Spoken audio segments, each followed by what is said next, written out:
Assalamualaikum warahmatullahi wabarakatuh. Perkenalkan, nama saya Rizka Hasana. Saya dari kelas THPA dengan nomor urut NIM 2004-1262. Baiklah, di sini saya akan mempresentasikan PPT saya tentang kewirausahaan yang berjudul mie ikan. Langsung saja lanjut, saya akan menjelaskan tentang latar belakang mie ikan.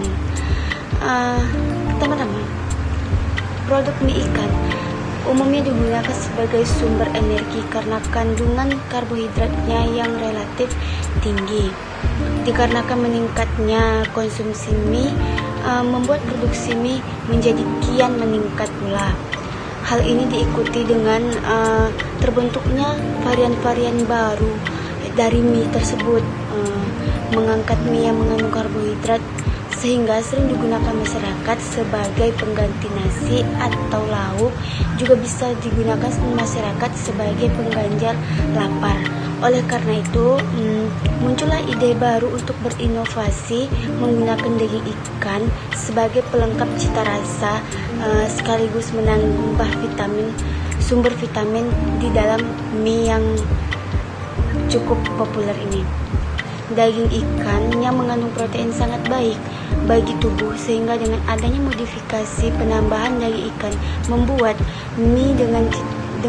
cita rasa mie dianggap makanan yang kurang baik, dikonsumsi perlahan-lahan sudah menjadi kategori makanan yang baik dikonsumsi oleh masyarakat. Nah, saya memiliki visi dan misi untuk perusahaan saya. Yang pertama, saya ingin memperkenalkan inovasi baru dari hasil perikanan yang diolah menjadi suatu produk yang bernilai ekonomis, sehat, serta praktis. Dan yang kedua, saya ingin membuka peluang usaha dan membuka lapangan pekerjaan, mengingat di era sekarang kita sedang berjuang di era globalisasi. Dan yang ketiga, saya ingin memperkenalkan produk mie ikan kepada masyarakat luas, karena mie ikan ini belum banyak diketahui oleh masyarakat, dan biasanya masyarakat hanya mengetahui mie biasa, mie instan, mie ayam. Nah, saya ingin memperkenalkan hal yang baru lagi kepada masyarakat. Dan yang keempat, mie yang saya buat ini terbuat dari bahan yang berkualitas dan terjamin mutu serta kualitasnya. Saya memilih bahan-bahan yang saya gunakan itu dari bahan-bahan yang segar serta baik untuk yang akan mengkonsumsinya. Dan yang terakhir, saya ingin menambah jumlah pangan yang terbilang praktis dan sehat. Maksudnya, saya ingin membuat inovasi baru, makanan-makanan praktis tetapi bernilai gizi juga, seperti itu.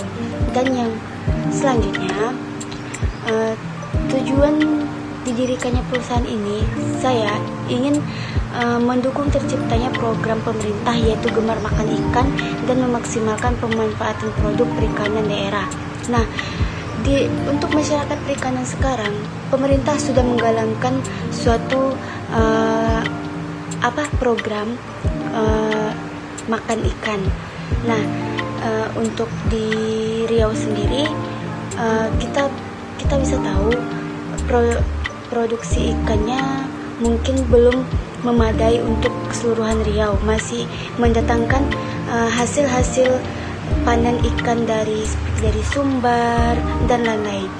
Nah, di sini saya ingin buat inovasi baru, dari hanya memakan mie, kita sudah memakan ikan loh, seperti itu. Dan yang kedua, saya ingin membentuk keterampilan bisnis dalam bidang perikanan. Akhir-akhir ini banyak berkembang bisnis-bisnis tentang perikanan. Nah, saya salah satu yang tertarik untuk membuka peluang bisnis tersebut. Dan yang ketiga, saya ingin meningkatkan daya konsumsi ikan di masyarakat. Banyak di masyarakat kita yang masih ada yang tidak suka makan ikan. Alasannya dengan bermacam-macam alasan, seperti salah satunya ada masyarakat yang tidak mau makan ikan dikarenakan ikan capek makannya karena banyak duri, atau yang misalnya yang tidak suka makan ikan lele karena beranggapan ikan lele itu kotor dan lain sebagainya. Dan yang terakhir, saya ingin diversifikasi produk yang berbahan dasar ikan. Nah, kembali lagi ke poin-poin yang pertama, saya sangat tertarik sekali untuk membuat inovasi yang berbeda dari yang lain dengan berbahan dasar ikan. Nah, di perusahaan yang saya sedang jalanin saat ini, di sini saya ada bagian-bagian dari penanggung jawab dan memiliki tugasnya masing-masing. Di sini ada 6 penanggung jawab yang saya kelola. Yang pertama itu pengelola. Pengelola itu untuk mengatur seluruh kegiatan produksi seperti mengawasi, mengecek, dan tugas masing-masing tim. Dan yang kedua bendahara. Bendahara ditugaskan untuk mengatur keuangan yang masuk dan keluar. Karena kalau kita tidak menunjuk salah satu bendahara, kita akan bingung kemana uang keluar dan berapa uang pemasukan. Itu semua harus kita teliti dan kita catat dengan benar-benar. Dan yang ketiga itu tim kreatif, yaitu untuk menciptakan inovasi baru dan mengembangkan menjadi hal yang unik. Nah, setelah mie ikan itu merupakan inovasi yang baru. Selain itu, kita juga membutuhkan genjotan inovasi-inovasi baru, seperti adanya varian-varian rasa yang akan dikeluarkan nantinya. Nah, itu tugas dari tim kreatif yang saya tunjuk. Dan yang keempat itu tim riset. Tim riset yaitu mempelajari hal-hal yang sedang menjadi sorotan di lingkungan dan permintaan konsumsi.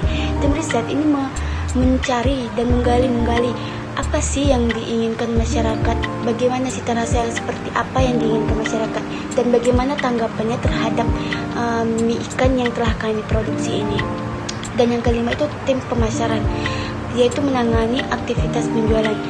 Tim pemasaran tidak kalah penting dengan tim-tim yang lainnya, karena jika tim pemasarannya tidak ada, maka kita akan bingung kemana produk yang kita buat ini akan kita jualkan. Kita tidak akan tahu tanpa adanya tim pemasaran.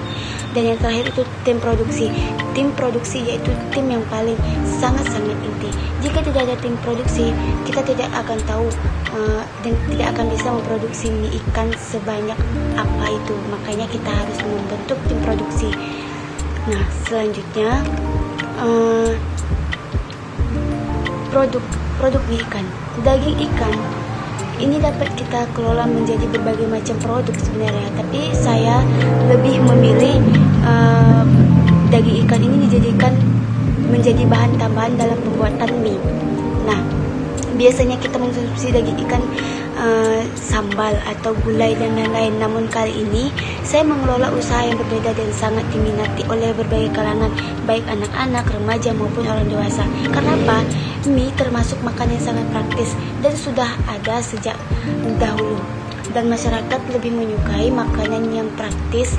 Namun selain itu ada juga masyarakat yang mementingkan vitaminnya atau kandungan gizi yang di dalamnya. Makanya saya terpikir untuk membuat suatu produk mie berbahan dasar ikan dengan memiliki kandungan vitamin dan gizi yang baik.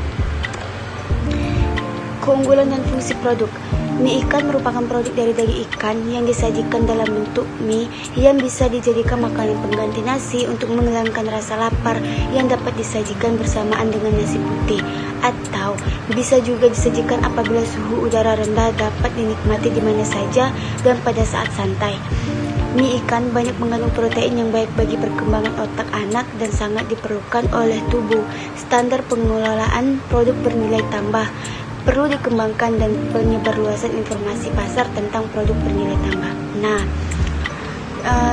mie ikan terbilang produk yang masih awam di masyarakat. Masih berpikir, apa sih mie ikan? Gimana sih mie ikan itu? Di sini saya sangat-sangat ingin mau menyebarluaskan informasi tentang mie ikan ini, karena banyak masyarakat yang belum mengetahuinya.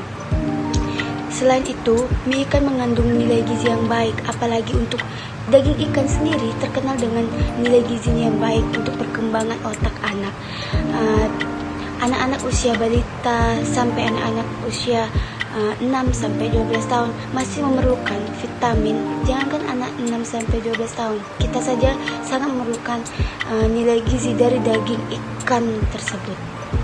Oke, selanjutnya yang terakhir, kesimpulan. Sebuah inovasi yang hebat tidak pernah lepas dari ide sederhana yang kreatif. Walaupun mie ikan tersebut terkesan sederhana, namun jika dipadukan dengan pola pikir yang kreatif dan inovatif, maka tidaklah mustahil jika rangkaian ini bisa menjadi sebuah solusi besar yang sangat membantu membantu saya dalam melakukan usaha berbisnis mie ikan dengan peluang usaha yang bagus. Mengingat di Riau masih belum adanya usaha-usaha mie ikan, maka saya sangat tertarik untuk membuat inovasi baru dalam berbentuk makanan berupa mie yang berbahan ikan dan baik untuk kecerdasan otak. Baiklah, sekian dari saya. Hanya itu sedikit yang bisa saya sampaikan tentang kewirausahaan saya. Jika ada kesalahan kata, saya banyak-banyak mohon maaf. Saya sudahi dengan wabillahi taufiq walhidayah. Wassalamualaikum warahmatullahi wabarakatuh.